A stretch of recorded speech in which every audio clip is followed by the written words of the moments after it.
sa paanan ng Panginoon, sa sinagoga na kung saan nag-preach ang Panginoon. Para yung panggigilalas, yung excitement ng mga taong ito ay maranasan po natin. Nung ako'y magpunta sa lugar ng Israel, yung lugar na kung saan ipinangaral ng Panginoon, yung hinango kay Isaiah chapter 61, "In the Spirit of the Lord is now on me. He has anointed me to preach the good news to the poor." Umupo po ako doon, mga kapatid. At habang pinagdinilayan ko yung Word of God, pakiramdam ng aking puso na naroon ng Panginoon at mismong inihayag sa aking buhay ang kanyang salita na nakikita ng aking mga mata na nakasulat sa papel. Hindi man kayo makarating sa Israel, pero gusto kong sabihin ulit-ulitin ko, huwag kayong nagbabasa ng Bible na para kayong nagbabasa ng pocketbook. Na nagbabasa tayo ng pocketbook noon, titignan natin yung simula, titignan natin yung ending. At pag alam mo na yung ending, saka mo babalikan yung gitna. Dapat hindi ganon. Sinusubaybayan po natin yung public ministry ng Panginoon para yung ating salitang napakinggan, kahit balik-balik ito sa ating diwa, may hatid na excitement ng ating buhay. Amen.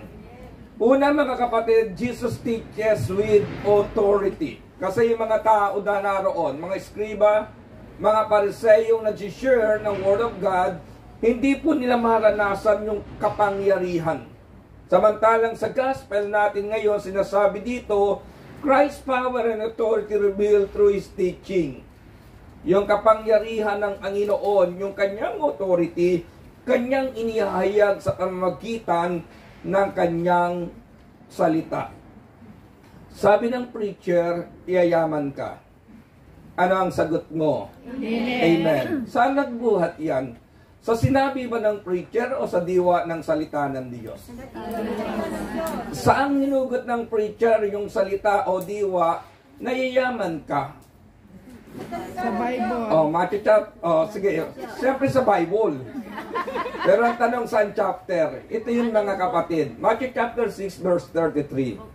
But seek ye first the kingdom of God and His righteousness, and all these things shall be added unto you.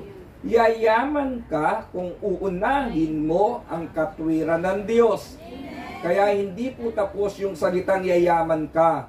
Dapat alamin natin kung saan hinuhugot ang paraan ng pagyaman. Sabi ng preacher, di ginhawak at magtatagumpay ang sigaw mo, amen. Pero saan huhugutin, mga kapatid? Joshua chapter 1 verse 8. Huwag mong kaliligtaan basahin ang aklat na yaon, dilidilihin mo araw-gabi upang matupad mo ang lahat ng nakasulat doon, sa gayon giginhawa ka at magtatagumpay. Amen. Sa lahat ng biyayang minimiti ng ating buhay, iisa po ang dahilan. Iisa ang bagay na dapat nating balikan, walang iba kundi ang salita ng Diyos. Kaya nang mangaral ang Panginoon na mangha sila. Bakit? Feel na feel nila yung katuparan ng pangako ng Diyos sa pamamagitan ni Kristo. Damang-dama nila yung katuparan ng pangako ng Diyos sa pamamagitan ng Panginoon. Parang ganito, mga kapatid, yung excitement na yung pinakikinggan mo sa iyong tugon sa lahat ng pangangailangan mo. Halimbawa, may bayarin ka, sinisingil ka na, nakaharap mo ngayon yung kaibigan mo na napakayaman. At ang sabi ng kaibigan mo, huwag kang mag-alala, kapatid. Matapos akong mag-share sa iyo, lahat ng utang mo, babayaran natin. Wow. Siguro, kahit abutin ng 1 oras kalahati yung kaibigan mo, ng pagkukwento ng buhay niya, interesado ka. Bakit? Babayaran kasi yung utang mo. Amen. Samantalang minsan, hindi niya kayang tuparin. Kaya yung salita ng Diyos, dapat maging interesado tayo. Ganun po yung hatid sa mga tao ng panahong iyon. Excited sila habang nakikinig sa Panginoon dahil yung pangako ng Diyos, damang-dama nila sa pagtayo at pangangaral ni Kristo. Yan po ang unang division ng gospel natin, mga kapatid. Ikalawa na division ay Jesus heals with authority. Jesus heals a man with an unclean spirit. Sabi dito, bigla namang pumasok sa sinagogang isang lalaking inaalihan ng masamang espiritu at sumigaw, "Ano ang pakialam mo sa amin, Jesus na taga Nazaret? Naparito ka ba upang puksain kami? Kilala kita. Ikaw ang banal na mula sa Diyos. Ngunit iniutos ni Jesus sa masamang espiritu, tumahimik ka. Lumabas ka sa kanya. Pinapangisay na masamang espiritu ang tao at sumisigaw na lumabas." Ikalawang bagay, mga kapatid, ay yung confirmation ng pangangaral ng Panginoon. Kaya sabi ko sa inyo, balik tayo sa lugar, dakot panahon, kung saan inihahayag yung salitang ating binasa ngayon. Nang panahon na si Jesus po'y magsimula ng kanyang public ministry, lagana pong evil possessed ng panahong iyon. Ang mga Eskriba at Pariseyo, meron po silang tinatawag na exorcism ministry. Yung grupo na kung saan pinag-aaralan nila kung paano palayasin ang masamang espiritu sa isang taong inaalihan nito. May mga ritual silang ginagawa. Nakakita po ako ng ritual niyan sa ilan, mga kapatid, sa panahon natin ngayon, na habang pinapalayas yung demonyo, naghahagis ng asin. Yung tao na kung saan nais palayasin ng masamang espiritu, halos paliguan po ng langis. Yung iba naman halos tuktukan, batukan, kung anong pinagagawa, sinasakal. Lumayas lang yung masamang espiritu, part po ng kanilang exorcism ministry. Ganon din ang ritual nung unang panahon. Pero nung si Jesus, mga kapatid, walang ritual, walang hagis ng asin, walang paligo ng langis. Anong sabi ng Panginoon? Lumayas ka. Umalis ka dyan, tumahimik ka. At nang marinig na masamang espiritu, yung salitang binitaw ng Panginoon with authority, lumayas po yung masamang espiritu at pinalaya ang taong ito. Ganyan kakampangyarihan ang salita ng Diyos. Marami kayong ritual na ginagawa nung unang panahon para palayain ang inyong sarili. New Year's resolution. Hindi na ako makikipag-chismisan. Ano ang ginagawa mo? Pagising sa umaga, kumukuha ka ng tape at inilalagay mo sa bibig mo. Pero ngayon, kahit nakatape yung bibig mo, yung daliri mo, nakaka-chismis. Kasi nakakapag-type, mga kapatid. Di ba marami tayong ginagawa noon para iwasan yung iba?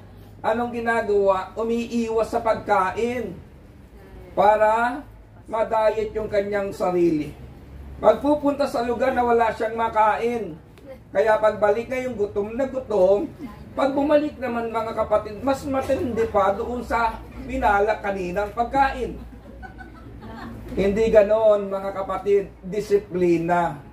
Kahit nariyan ang masarap na pagkain, kung kaya mong itikom ang bibig mo, pangawakan ng isipan mo, disiplinahin ang kamay mo, walang kapangyarihan ng pagkain sa hapag kainan mo. Amen. Hindi ko sinabing bawal kumain. Ang sinasabi ko lang, yung pagkain makapagdudulot na di mainam sa ating physical na katawan dahil pinagbawalan na tayo ng mga doktor na ating pinupuntahan. Kahit gaano kasarap ang pagkain, kung kaya mong disiplinahin ang iyong sarili, mga kapatid, magtatagumpay ka. Amen. Pero kahit walang pagkain, kung hindi mo kayang disiplinahin ang iyong sarili, mabibilanggo ka lamang ng iyong kalooban. Kaya nung palayain ng Panginoon yung lalaki sa masamang espiritu, nang kilala sila, bakit walang ritual eh? Ano yan, mga kapatid? Kapangyarihan ng salita ng Diyos. At yan po ang inihatid ng Panginoon sa ating servant leader. Nung unang panahon, kailangan i-pray over pa kayo ng preacher. Pagkatapos ng gawain, kailangan nyo pang bumagsak. Noong unang panahon, mga kapatid, may isang sister na mayroong bukol sa dibdib, gusto pang pahawak sa akin. Sabi ko, sister, manalangin na lang tayo. Sa pangalan ni Jesus, gagaling ka. Hindi na kailangan hawakan niya ng preacher. Baka ma-sensationalize pa tayong dalawa. Baka habang nagpe-pray over ako sa dibdib mo, may kumuha ng picture. Tapos may caption doon, di ba? So anong kailangan, mga kapatid? Healing message, gumagaling tayo sa pamamagitan ng salita ng Diyos. Di ba? Nakalaya ka naman, gumaling ka, hindi dahil sa patong ng kamay ng preacher, kundi dahil sa salita ng Diyos na dumating sa iyo na nagpalaya. Kaya kung titignan po natin dito, mga kapatid, yung salitang Jesus heals with authority, galing yun sa teaching. Ikatlo, mga kapatid, Jesus saves with authority. Sundan natin yung gospel natin, panimula ng public ministry ng Panginoon. Alam po ba ninyo, kung mababasa nyo sa gospel, may mga pagkakataong sinabi ng Panginoon sa mga taong pinagaling niya, huwag nyong ipamalita yan. Huwag nyong ipagsabihan. Kung gumaling kayo, tahimik lamang kayo. Kaya lang siyempre, yung mga tao na naroon, kailangan nilang i-share kung ano ang naranasan nila sa Panginoon. Pero bakit pinatitigil sila ng Panginoon? Kasi, mas importante sa Panginoon ang maligtas ang kaluluwa. Maraming taong lalapit sa Panginoon para sa kanilang kagalingang pisikal. Maraming taong lumapit sa Panginoon dahil nakakain ng tinapay. Given na yan, mga kapatid. Madali sa Diyos na pagpalain ang bulsa mo kapag naligtas ang kaluluwa mo. Amen? At anong kaligtasan ng kaluluwa? Repentance. Magbalik loob tayo sa Diyos, talikuran ng kasalanan, at kapag ginawa natin yan, mga kapatid, napakalapit ng grasya ng Diyos sa ating buhay.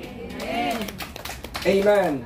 Yun po yung division ng gospel natin ngayon, kung bakit sinasabi ng Panginoon sa mga taong pinagaling niya nung una, sa first part ng kanyang public ministry, huwag niyong ipamalita iyan. Huwag niyong ipagsabihan, dahil ang layunin nga po ng Panginoon, mga kapatid, kung bakit na parito sa lupa, una, isave tayo. Isave ang ating kaluluwa. Kaya tignan nyo ito, mga kapatid, minsan nakalulungkot. May mga taong active sa gawain ng Panginoon, pero yung bibig, gano'n na lamang makasira ng buhay ng iba. Pero yung taong nailigtas ng Diyos, ang kanyang kaluluwa, hindi pala hatulang taong yan. Dahil alam natin, mas marami pa nga tayong kasalanan minsan sa mga taong hinahatulan natin. Minsan yung mga taong hinahatulan natin, mas mabuti pa nagagawa kaysa sa atin. Pero kung tayo'y nailigtas ng Diyos, ang ating kaluluwa, mga kapatid, yung mga taong nagkakasala, ipapanalangin ding maligtas ang kanilang kaluluwa. Kaya, walang taong